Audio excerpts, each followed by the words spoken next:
Olá, sejam bem-vindos, sejam bem-vindas a mais um programa Sons do Coração. E hoje a gente vai falar com Emílio Finger, ele que é empresário, palestrante, e olha só o nome da palestra dele, tem tudo a ver com o nosso programa, Gestão do Coração. Emílio Finger, no programa Sons do Coração de hoje.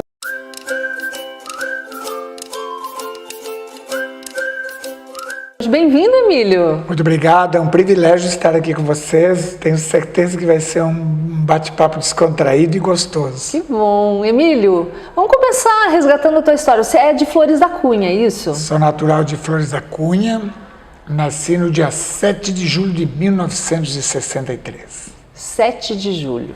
Legal. Numa família grande? Família de 14 irmãos. Uau! Pai e mãe.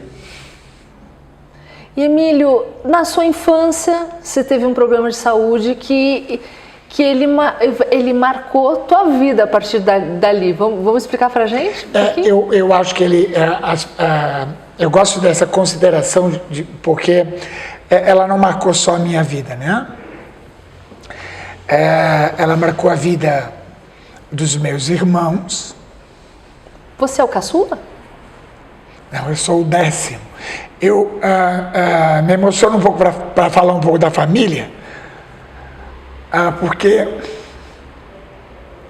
transformou um todo, a minha mãe e o meu pai, né? Imagina, já é difícil hoje, né? Pessoas com uma certa dificuldade. Tu imagina em 1963, e você ouvir de uns médicos dizer que teu filho nunca ia caminhar.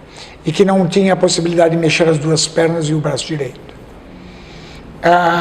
Uma trajetória que começou por eles, né? Porque as pessoas enxergam o Emílio e dizem assim, cara, você é vitorioso, você superou, né? Mas teve as pessoas que superaram antes do Emílio. Né? Você teve paralisia infantil, é isso, Emílio? Tive paralisia infantil aos 6 meses de idade. Aos 6 meses. Não existia vacina naquela época? Na verdade, existia já a vacina, porque era uma pandemia, que nem é hoje, né? Era mundial. Imagina que as crianças, a paralisia atingia quem? Atingia as crianças, principalmente as crianças. Muito difícil a paralisia dar numa pessoa já jovem ou uma pessoa que tenha já uma certa idade. Então, ela atingia as crianças. E as crianças, o problema maior não era só o problema físico, porque a paralisia infantil começava a atingir os membros inferiores, ela ia subindo e pegava o diafragma. Então as crianças morriam sufocadas, né? Porque elas não conseguiam mais respirar. Então imagina que hoje, no Covid, as pessoas iam para os respiradores, né? Na época, as crianças também iam para respiradores mecânicos, mas eram grandes máquinas de ferro que faziam pressões nos abdômenes para eles poderem respirar. E a dor era simplesmente insuportável. Você chegou a ir para alguma máquina dessas? Não, a paralisia infantil foi descoberta bem no início dos 6 meses de vida. Provavelmente a descoberta foi naquela noite que eu passei a paralisia, que eu contraí a paralisia. Então, nós tivemos a sorte, né, de ter a descoberta ter sido logo, e eu tinha o privilégio de ter meu pai e minha mãe muito próximos. E quando nós morávamos a 1,5 quadra do hospital, e os médicos de lá não sabiam nem muito bem o que era, e nós viemos a Caxias. Eles disseram, leva a Caxias porque aqui não temos o que fazer. E o meu avô era médico, e quando chegaram em Caxias com o meu avô, ele já desconfiou de paralisia infantil, porque era um surto, e aí nós fomos, então, minha mãe e meu pai fomos indicados para ir no Dr. Ordovaz. E o Dr. Ordovaz, mais do que rápido, disse, é paralisia infantil. Emílio, você falou aí da paralisia infantil, dessa doença, que ela mobilizou todo o teu sistema familiar, Sim. né? Qual foi a atitude do teu pai e da tua mãe? O que você se lembra deles perante essa dificuldade aí? Para quem já assistiu a palestra, quem não assistiu, eu indico que assista, e não por ser a palestra do menino Emílio, mas porque faz com que as pessoas acreditem verdadeiramente nos sonhos e desejos. A parte mais importante do meu pai e da minha mãe era eles acreditar sempre que o Emílio ia andar. Por mais que os médicos dissessem aos meus pais que eu não iria andar, que eu não tinha possibilidade nenhuma de caminhar. E mais do que isso, eles fizeram uma família inteira acreditar. É quase difícil de acreditar que essa família depois transferiu este acreditar, esta confiança para uma comunidade inteira.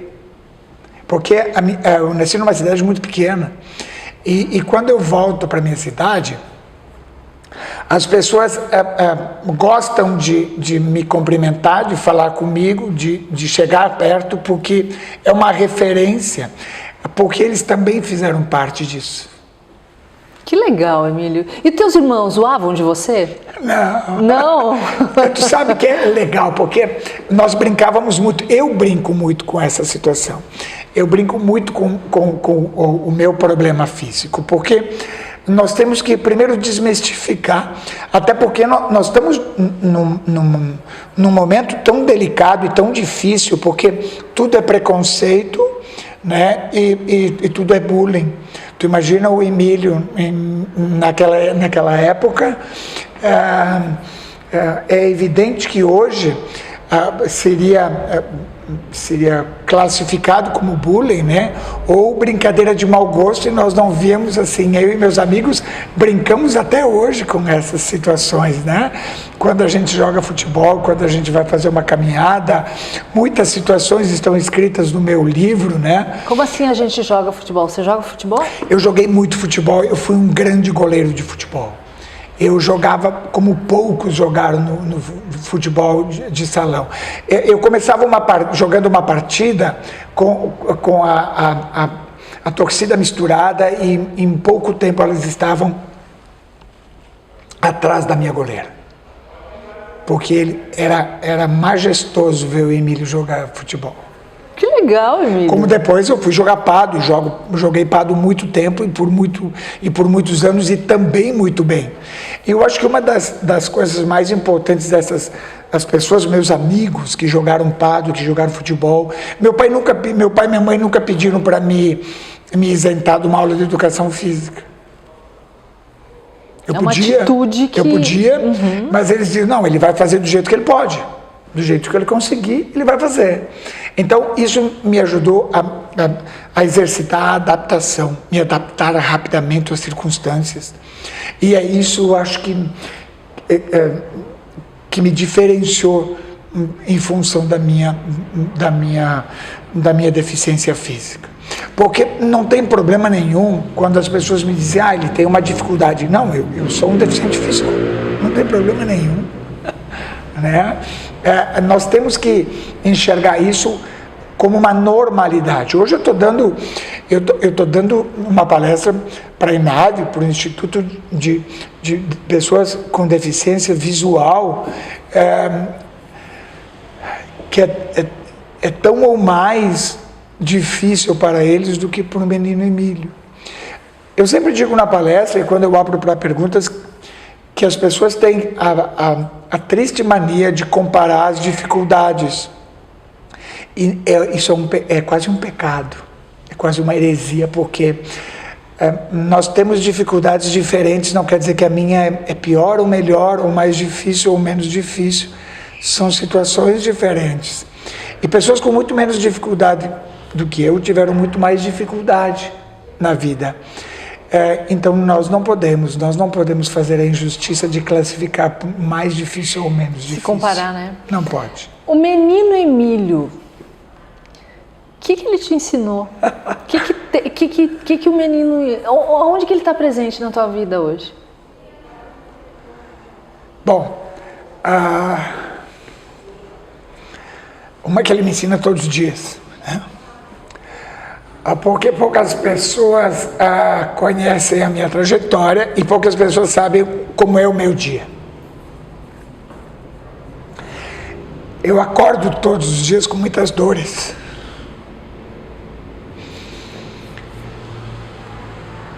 E é o menino Emílio que me faz levantar.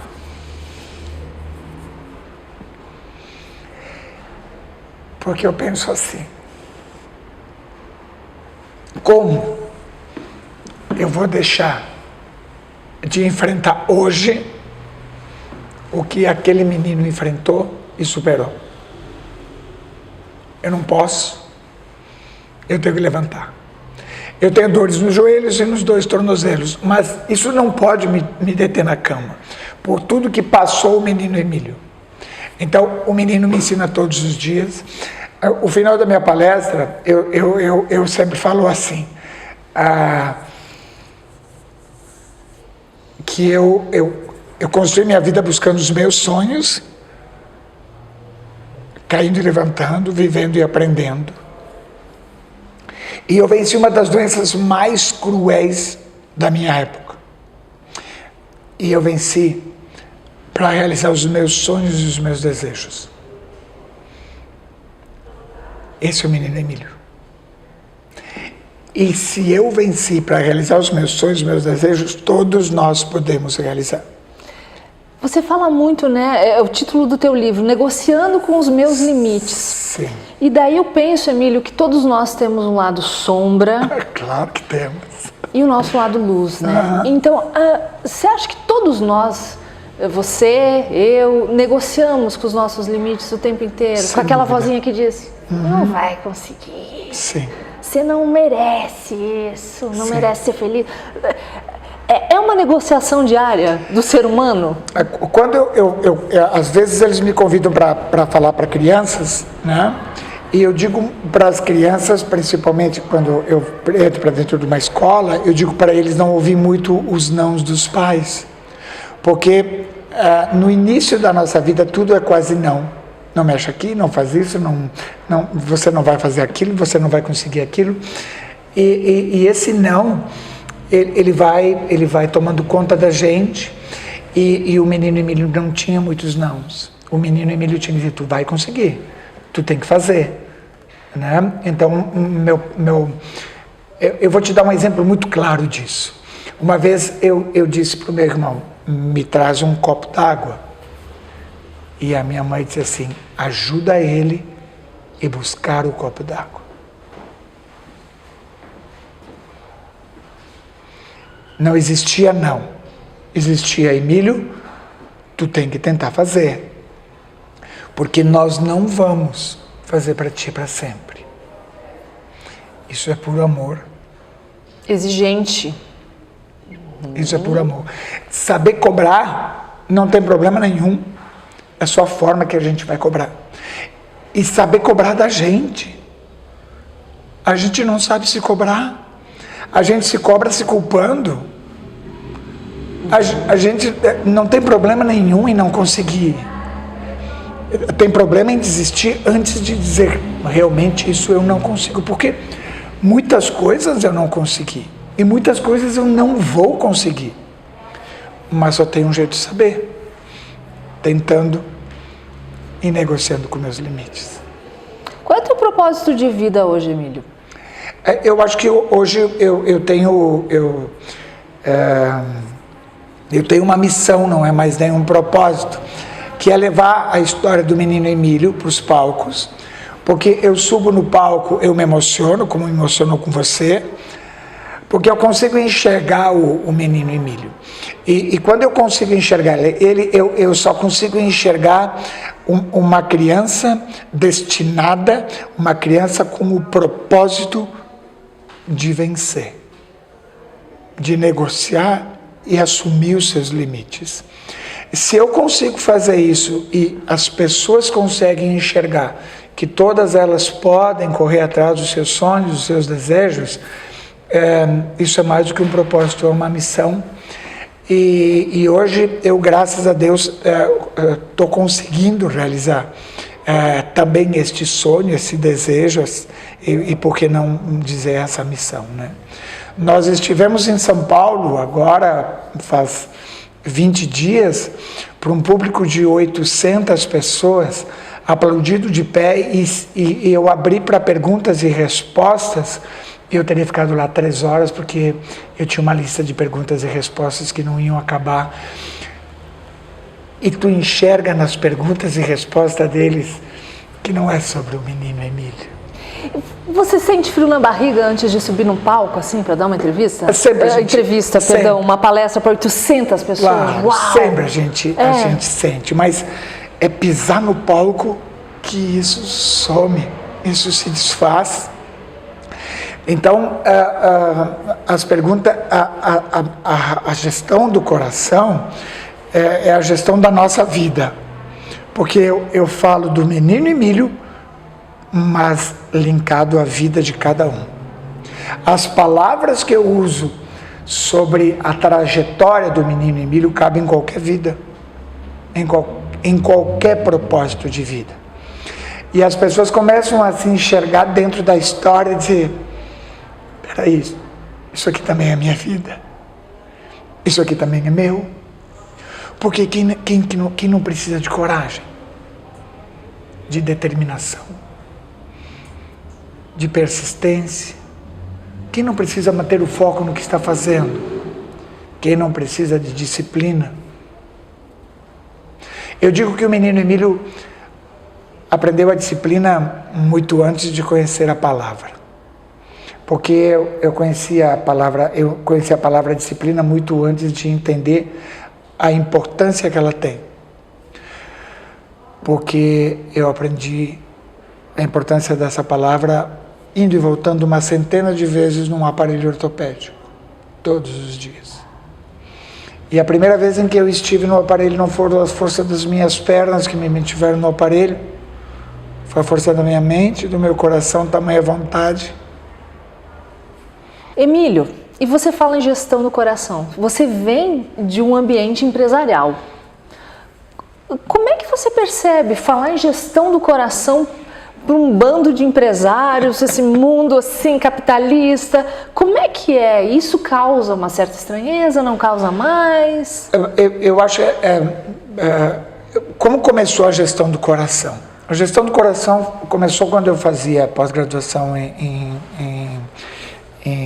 gestão estratégica de vendas, e um professor de Santa Maria me disse assim: cara, eu vou ter que ir para os Estados Unidos, precisa de alguém para me substituir. Eu disse: mas eu sou teu aluno, não sou professor. Ele disse: não, mas tu tem bagagem para isso.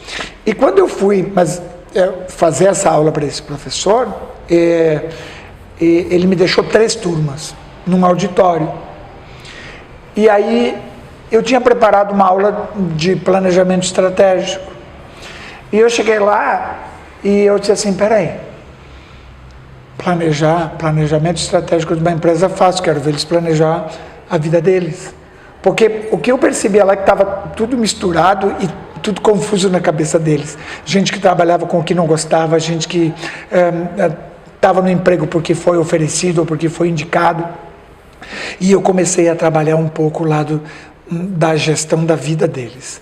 E a gestão do coração mistura um pouco das duas coisas, né?